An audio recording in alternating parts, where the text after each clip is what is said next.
You found it. Your home for the best content on your favorite team, the Fighting Tigers of LSU. Do us a favor. Subscribe to the channel. Leave your comments below.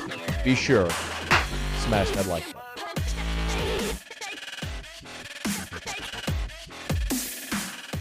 Kendrick Law, the four-star athlete out of North Louisiana, was choosing between LSU and Texas and Alabama and made his decision. Can I hear for LSU?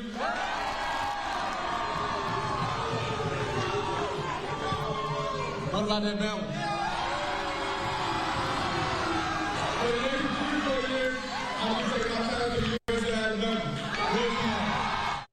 So Kendrick Law said for 3 or 4 years he'll take his talents to the University of Alabama. And LeBron's I'm going to take my talents to South Beach continues to be a transformative verbiage that people use so many times to take my talents to. LeBron started it all with the decision, but Kendrick Law carried it on today. Kendrick Law out of Captain Shreve, 4-star athlete. Again, another Louisiana prospect here, joining Shaz Preston and Aaron Anderson in heading up to Tuscaloosa. For Kendrick Law, we're talking a 4-star prospect, top 100 player nationally in the 247 composite, number 87 overall in the composite.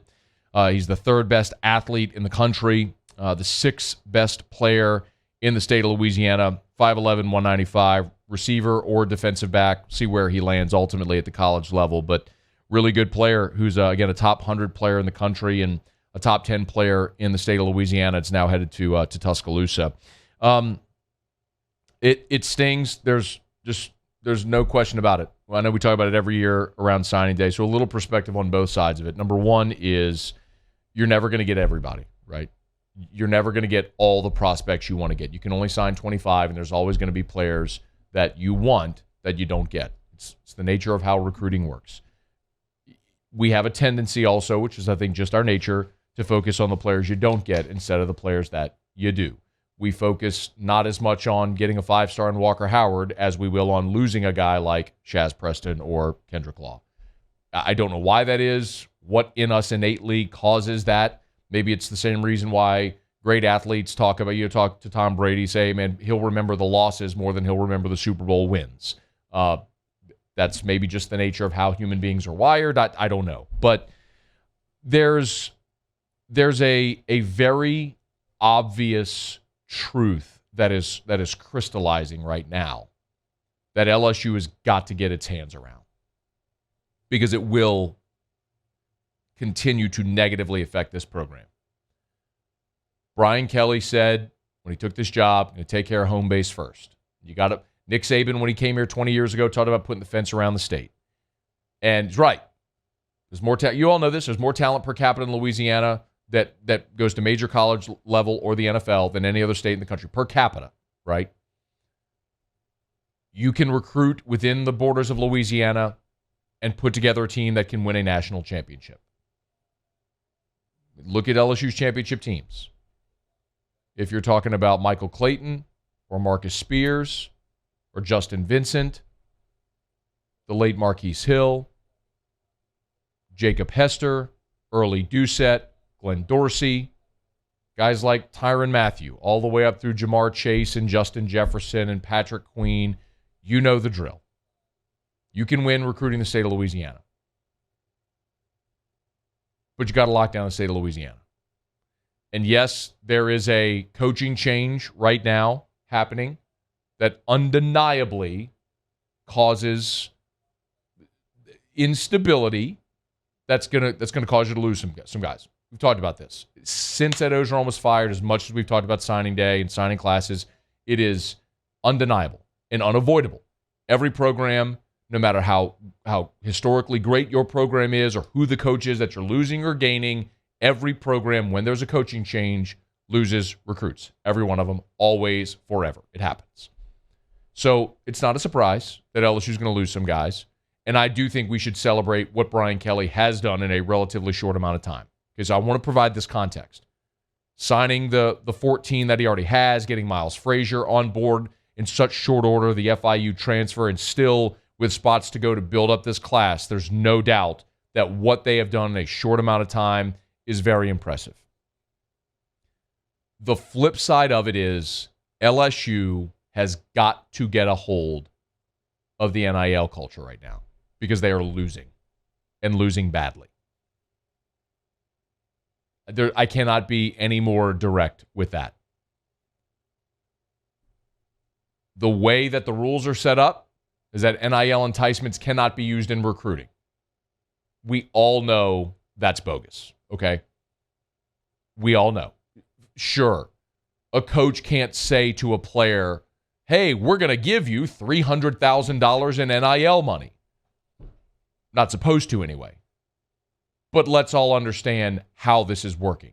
Let's all understand why Nick Saban throughout his career has been the best recruiter and the best coach in this era, because he has manipulated the rules better than anybody while keeping himself clean to keep getting the best players ever. Yes, Alabama pays players, and so does LSU, and so does Ohio State, and so does Clemson, and so does Florida State, and Texas A&M, and USC, and every program ever. Do you think SMU in the 80s is the only program that ever paid a player ever? Come on, y'all. Let's have a very candid conversation here, understanding what it is and what's happening and what's going to continue happening. And there are programs around college football that are a problem. Alabama is a problem because Nick's done it better than anybody over history.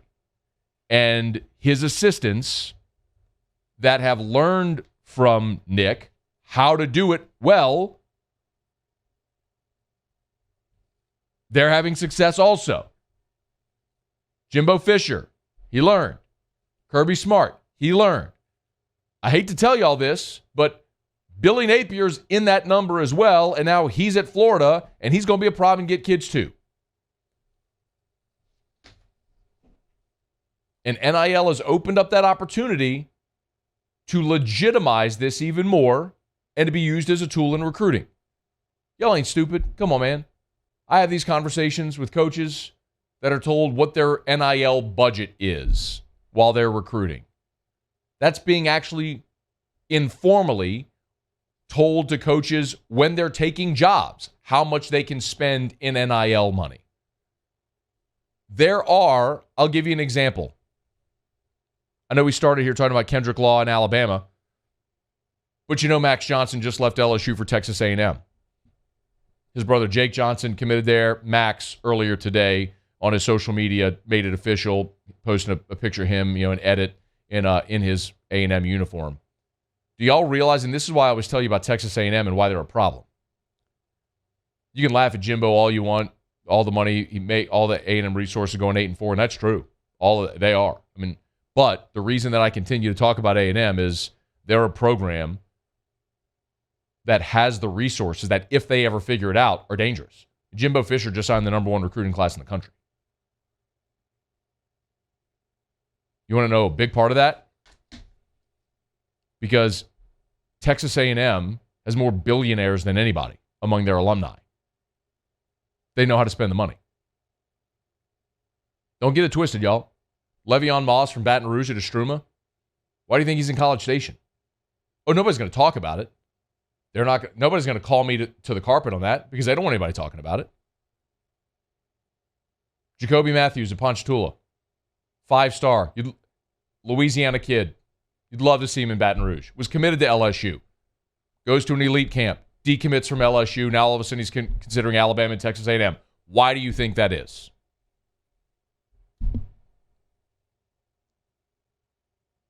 Because they have that structure in place already to get kids paid. I'll say it out loud. Anybody want to challenge me on it? Okay, challenge me on it.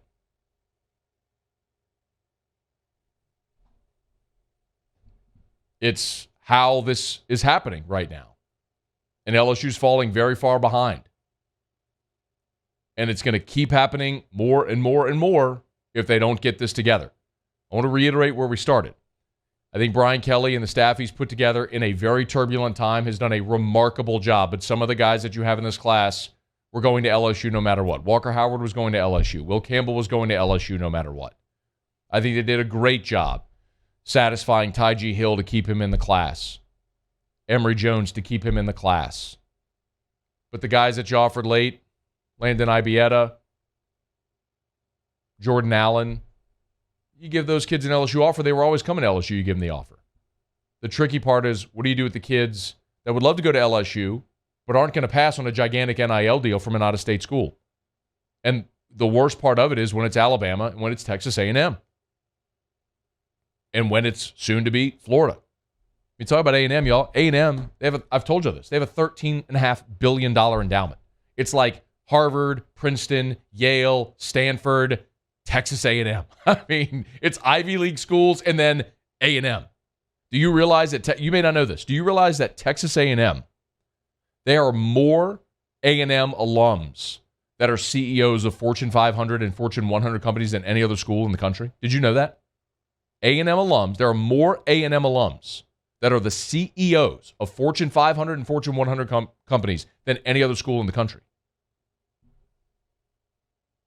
You want to talk about NIL budgets? They got it. And they're using it, clearly.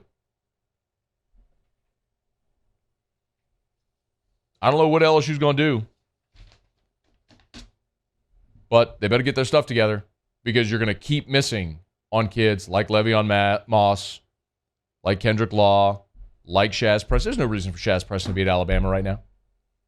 You talk to guys in recruiting, guys who do scouting and stuff, they're like, he's Jamar Chase, a kid from the river parishes who's going to Alabama. He should be at LSU. He should be NFL LSU. He should be, one for the boot, all that. He should be one of the boot boys. He should be that. But now he's going to Alabama. Why? You figure it out. It's pretty obvious, right? Better figure it out. You're going to keep losing kids. And not just to Bama and to A&M, but I'm telling you, Florida will be a problem too. And I don't know if you saw this, but Mario Cristobal got a kid to flip from Bama to Miami. We already know Miami is front and center in the NIL world. We've already seen that. They've done deals for the entire roster. And Cristobal learned from, wait for it, Nick Saban.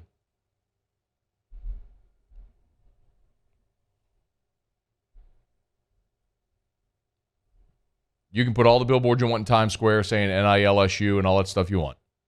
You can put up them billboards. But until you convert that into real-world opportunities for these student athletes, you're going to keep coming up short on the guys that are on the fence. The guys that didn't grow up aching to be an LSU Tiger, or that even if they want to, when money speaks, you're going to keep coming up short. Hey, thanks so much for watching. Please leave your comments. I love to interact. And be sure to hit the red subscribe button below.